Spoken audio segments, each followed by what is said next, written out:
सोनी। आप देख रहे हैं AGTV लाइव न्यूज। यहाँ देश और दुनिया की तमाम खबरें देखने के लिए जुड़े रहें हमारे चैनल के साथ। हमारे चैनल को लाइक करें, सब्सक्राइब करें और शेयर जरूर करें ताकि हर खबर सबसे पहले पहुंचे आप तक। मैं जानता हूं कि किस तंगी हालात में आपको अपनी जिंदगी गुजर बसर करनी पड़ती है, क्योंकि मैं भी गांव का रहने वाला हूं, किसान का बेटा हूं, जानता हूं इस हकीकत को। कई बार सूखे के कारण, बाढ़ के कारण, कीड़े लग जाने के कारण फसलें बर्बाद हो जाती हैं, फसलों की उचित कीमत नहीं मिलती है, घर में त्राही त्राही मच जाती है। मैं भी एक अच्छा काश्तकार हूं, लेकिन सब कुछ होने के बावजूद जैसे लगता है कि एक मुसीबत टूट पड़ी अपने पूरे परिवार के ऊपर। जब पानी नहीं बरसता है, खेतों की सिंचाई नहीं हो पाती है, अथवा कोई संकट पैदा हो जाता है, मैं अच्छी तरह मैं जानता हूं। लेकिन इतनी बात भी मैं दावे के साथ कह सकता हूं कि हिंदुस्तान का किसान यदि यह संगठित रहे तो दुनिया की कोई भी बड़ी ताकत इनका मुकाबला नहीं कर सकती है, इनको विजय हासिल होकर रहेगी। और मेरा निश्चित यह मानना है कि भारत को यदि हम धनवान भारत बनाना चाहते हैं, दुनिया के विकसित देशों की कतार में खड़ा करना चाहते हैं, तो जब तक हिंदुस्तान का किसान धनवान नहीं होगा, तब तक भारत किसी भी सूरत में धनवान नहीं हो सकता है। किसानों की माली हालत हमको सुधारनी होगी,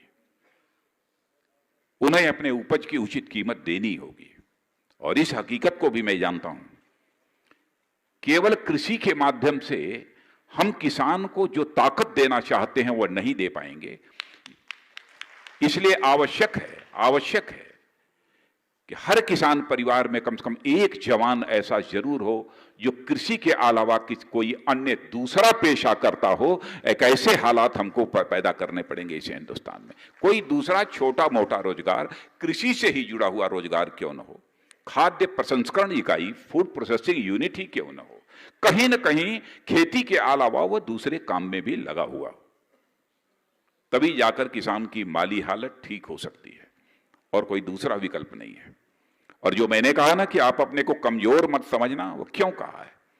वो इसलिए कहा है कि जब जब देश में सामाजिक और राजनीतिक परिवर्तन की भावना देशवासियों के अंदर मजबूत हुई है, तब तब वह परिवर्तन यदि हुआ है, चाहे वह सामाजिक परिवर्तन रहा हो अथवा राजनीतिक परिवर्तन रहा हो, तो पहली उस परिवर्तन की गूंज यदि कहीं पर सुनाई दी है तो गांव के खेत और खलिहानों से वह परिवर्तन की गूंज सुनाई दी है।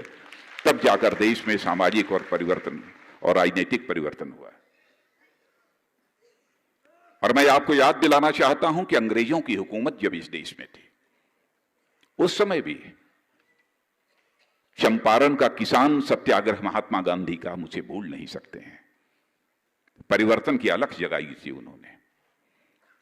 हम भूल नहीं सकते बारडोली आंदोलन सरदार वल्लभ भाई पटेल का, सिलसिला वहीं से शुरू हुआ था। इसीलिए जो मैंने कहा, बहुत सोच समझकर कहा कि सामाजिक और राजनीतिक परिवर्तन की गूंज यदि भावना उनके अंदर बलवती हो गई तो पहली गूंज यदि कहीं सुनाई देगी तो वो केवल गांव के खेत और खलिहानों से। इसीलिए मैंने कहा,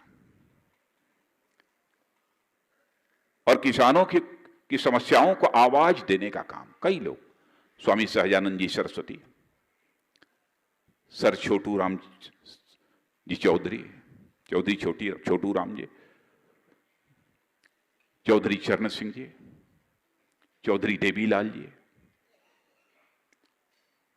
और उसके बाद उसी क्रम में यदि किसी का नाम लिया जाना चाहिए तो हमारे स्वर्गीय चौधरी महेंद्र सिंह जी टिकैत का नाम लिया जाना चाहिए। सभी लोग तो कुछ पढ़े लिखे लोग थे बहुत, लेकिन जिस तरीके से जमीन के खेत से, जमीन की मेड़ से उठा हुआ कोई व्यक्ति हिंदुस्तान के किसानों का नेता उस समय बन गया, भारत के इतिहास में संभवतः शायद ऐसी स्थिति कभी देखने को किसी को नहीं मिली होगी जो कि चौधरी साहब के साथ देखने को मिली थी।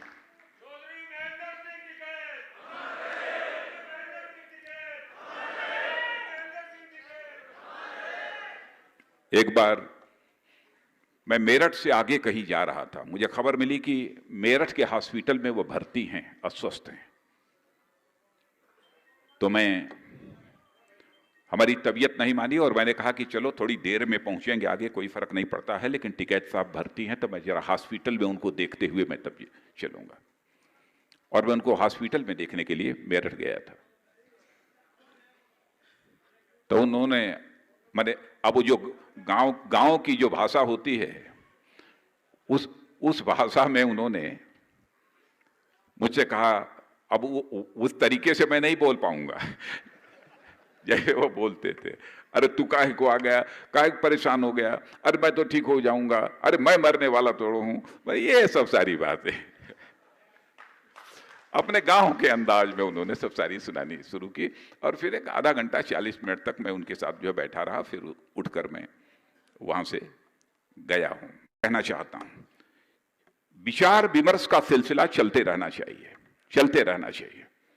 और मुझे खुशी है कि बराबर इन लोगों के साथ हमारी बराबर बातचीत होती रहती है। प्राय राकेश जी, चौधरी युद्धवीर सिंह जी, हमारे संजीव बालियान जी, ये सब सारे लोग बराबर बैठते रहते हैं, इनसे बराबर चर्चा होती रहती है। उस समय भी इसमें क्या क्या संशोधन कर दिए जाएं तो यह बिल ठीक हो जाएगा, इस संबंध में भी इन लोगों ने कुछ सुझाव दिए थे। लेकिन कुछ ऐसे भी सुझाव थे जिस पर कि आम सहमति नहीं बन रही थी। तब फिर हम लोगों ने फैसला किया कि उसको वहीं छोड़ना चाहिए।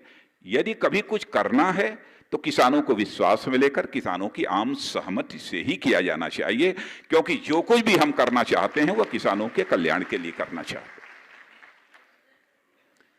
अब चीनी का मामला जो गन्ना किसानों का है, बहुत गंभीर मामला है, पश्चिमी उत्तर प्रदेश का। और यह हुआ कि 6,000 करोड़ रुपए की बैंक से इन लोगों को लोन दिलवाया जाए ताकि उसका पेमेंट करना शुरू करें। लेकिन मुझे जो जानकारी मिली है कि जो उसमें कामयाबी मिलनी चाहिए थी वो नहीं मिल पाई है। अब हम लोग देखते हैं कि इसके बाद ये चल रहा है, उसमें क्या करना, कैसे करना, फिर उसको बैठक बुलाकर कुछ हम लोग उसका समाधान निकालने की कोशिश करेंगे। वैसे मुख्यतः राज्य सरकार की जिम्मेदारी होती है, क्योंकि मैं भी जब मुख्यमंत्री था तो मुख्यमंत्री रहते हुए मैंने ऐसे हालात नहीं पैदा होने दिए कि किसानों का बकाया हो। आपको यदि याद होगा, मैंने सबकी बिजली काट कर मैंने कहा जो कुछ भी होगा कम से कम शाम को और रात को उत्तर प्रदेश के गांव में बिजली पहुंचनी चाहिए, और मैंने उसको बिजली पहुंचवाने का भी काम किया था। क्यों नहीं हो सकता है?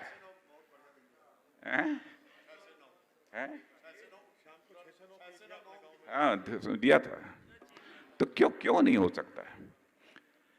तो समस्याओं का समाधान आप लोग आश्वस्त रहें, करने के प्रति हम लोग लगे हैं। और हमारे लिए, मैं ईमानदारी से कहना चाहता हूं, उत्तर प्रदेश में लंबे समय तक काम किया है। अब इस समय